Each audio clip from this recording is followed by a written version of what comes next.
হাই বন্ধুসকল, আপোনালোকক আমাৰ আসাম এক্সৱাইজেড চেনেলৰ অন্য এটা ভিডিঅ'লৈ স্বাগতম জনালোঁ। SHG বিগ আপডেট 2024 অৰ্থাৎ সেল্ফ হেল্প গ্ৰুপৰ অৰ্থাৎ আত্মসহায়ক গোটৰ মহিলালৈ ডাঙৰ খবৰ। কৰিব লাগিব এইটো কাম, নহ'লে সকলো কষ্ট আপোনালোকৰ অথলে যাব। অতি সোনকালে কৰি লওক, নহ'লে আপোনালোকে 10,000 টকাটো লাভ কৰিব নোৱাৰিব।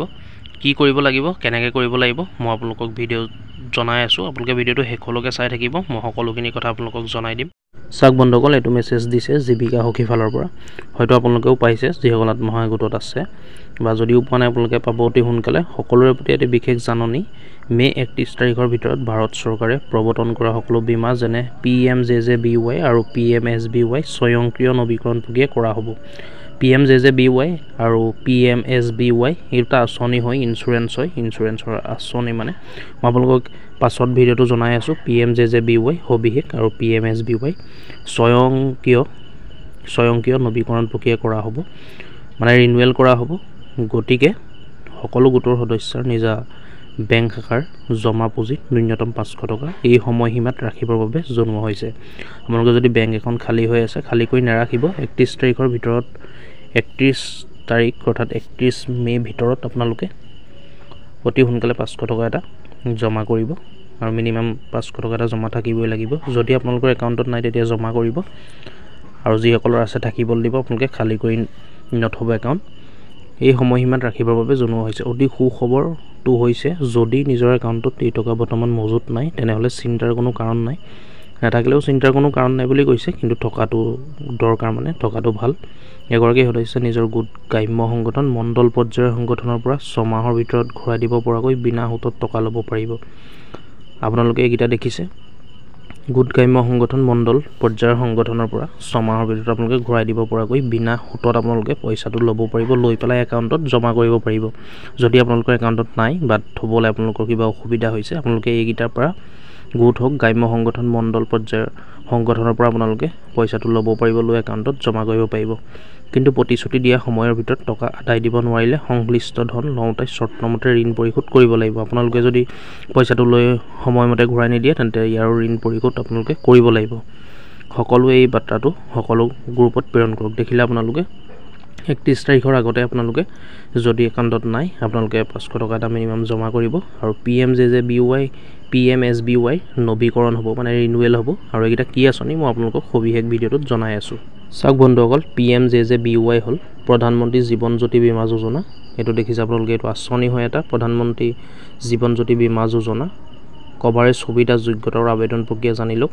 জীৱন বীমা আপোনাৰ ভৱিষ্যতে পৰিকল্পনাৰ এক জটিল উপাদান। বিশেষকৈ সৰু ল'ৰা-ছোৱালী থকাসকলৰ বাবে ই গুৰুত্বপূৰ্ণ হ'ব পাৰে, যিসকলক আগন্তুক বহু বছৰলৈ আৰ্থিক সহায়ৰ প্ৰয়োজন হ'ব। এনে ক্ষেত্ৰত জীৱন বীমাই পলিচিধাৰীৰ মনত শান্তি প্ৰদান কৰিব পাৰে। PMJJBY কি আপোনালোকে চাই লওক। প্ৰধানমন্ত্ৰী জীৱন জ্যোতি বীমা যোজনা অৰ্থাৎ চমুকৈ PMJJBY উদ্যোগত চৰকাৰী সমৰ্থিত জীৱন বীমা আঁচনিৰ জৰিয়তে দেশৰ বিভিন্ন প্ৰান্তৰ লোকক সুলভ মূল্যৰ জীৱন বীমা আঁচনি প্ৰদান কৰা হ'ব। অৰ্থাৎ লাইফ ইঞ্চুৰেঞ্চৰ কথা কোৱা হৈছে। 18 পৰা 50 বছৰৰ ভিতৰত যিকোনো ব্যক্তিয়ে এই আঁচনিত নাম ভৰ্তি কৰিব পাৰে। এই আঁচনিত 18 পৰা 50 বছৰৰ ভিতৰৰ লোকেহে পাৰিব, ব্যক্তিয়ে পাৰিব। 18 পৰা 50 বছৰৰ ভিতৰত হ'ব লাগিব। আঁচনিখনত পলিচিধাৰীৰ দুৰ্ভাগ্যজনক মৃত্যু হ'লে পৰিয়াল বা মনোনীত ব্যক্তিক বীমা ৰাশি প্ৰদান কৰা হয়।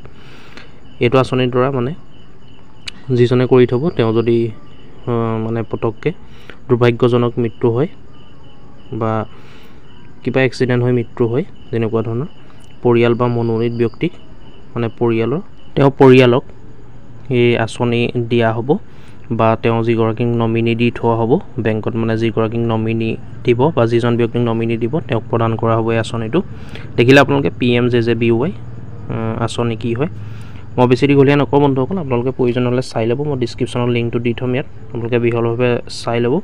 আৰু বহুতে হয়তো জানেই, PMJJBY সম্পূৰ্ণ ফৰ্ম প্ৰধানমন্ত্ৰী জীৱন জ্যোতি বীমা যোজনা দেখিছে আপোনালোকে। ইয়াৰ পিছত এটা আছিলে বন্ধুসকল PMSBY অৰ্থাৎ প্ৰধানমন্ত্ৰী সুৰক্ষা বীমা যোজনা চৰকাৰী কাৰ্যসূচী দেখিছে আপোনালোকে। প্ৰধানমন্ত্ৰী সুৰক্ষা বীমা যোজনা হৈছে ভাৰতৰ চৰকাৰী সমৰ্থিত দুৰ্ঘটনা বীমা আঁচনি। এইটো এটা ইঞ্চুৰেঞ্চ হয়, এক্সিডেণ্ট ইঞ্চুৰেঞ্চ। প্ৰথমে 2015 চনৰ ফেব্ৰুৱাৰী মাহত বিত্তমন্ত্ৰী প্ৰয়াত অৰুণ জেটলীয়ে 2015 চনৰ বাজেট ভাষণত ইয়াৰ কথা উল্লেখ কৰিছিল। ইয়াক আনুষ্ঠানিকভাৱে প্ৰধানমন্ত্ৰী নৰেন্দ্ৰ মোদীয়ে 8 মে'ত কলকাতাত মুকলি কৰিছিল। দেখিলে আপোনালোকে PMSBY আৰু PMJJBY কি আপোনালোকে দেখিলে আৰু এই দুটা আঁচনি ৰিনুৱেল কৰিব সেইকাৰণে আপোনালোকে 500 টকা মিনিমাম বেংকৰ একাউণ্টত জমা কৰি ৰাখিব লাগিব গতিকে ভিডিঅ'টোত গম পালে আপোনালোকে 31 মে আগতে যদি যিসকলে কৰা নাই মানে যিসকলৰ একাউণ্ট খালী হৈ আছে বা যিসকলৰ আছে আপোনালোকেও উইথড্ৰ নকৰিব আৰু পাৰিলে ডিপজিট কৰিব গতিকে ভিডিঅ'টো যিমানেই আছিলে আপোনালোকে ভিডিঅ'টো শ্বেয়াৰ কৰিব যাতে সকলোৱে গম পায় আৰু ভিডিঅ'টো লাইক কৰিব কিবা সুধিবলগীয়া থাকিলে কমেণ্ট কৰি জনাব নিশ্চয় ভিডিঅ'টো শ্বেয়াৰ কৰিব যিমান পাৰে যাতে সকলোৰে সুবিধা হয় আৰু এনেকুৱা ধৰণৰ আপডেটবোৰ পাই থাকিবলৈ আমাৰ ইউটিউব চেনেলটো ছাবস্ক্ৰাইব কৰি ল'ব ধন্যবাদ